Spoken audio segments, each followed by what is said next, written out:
امریکہ اور اسرائیل نے عباس عراقچی اور محمد باقر کالباف کو عارضی طور پر ہدف کی فہرست سے نکال دیا ہے۔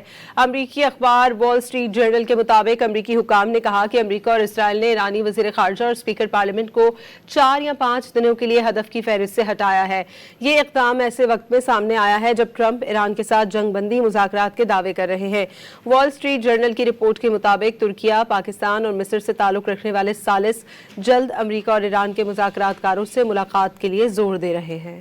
امریکہ اور اسرائیل نے عباس عراقچی اور محمد باقر کالباف کو عارضی طور پر ہدف کی فہرست سے نکال دیا ہے۔ امریکی اخبار وال سٹریٹ جرنل کے مطابق امریکی حکام نے کہا کہ امریکہ اور اسرائیل نے ایرانی وزیر خارجہ اور اسپیکر پارلیمنٹ کو 4 یا 5 دنوں کے لیے ہدف کی فہرست سے ہٹایا ہے۔ یہ اقدام ایسے وقت میں سامنے آیا ہے جب ٹرمپ ایران کے ساتھ جنگ بندی مذاکرات کے دعوے کر رہے ہیں۔ وال سٹریٹ جرنل کی رپورٹ کے مطابق ترکیہ، پاکستان اور مصر سے تعلق رکھنے والے ثالث جلد امریکہ اور ایران کے مذاکرات کاروں سے ملاقات کے لیے زور دے رہے ہیں۔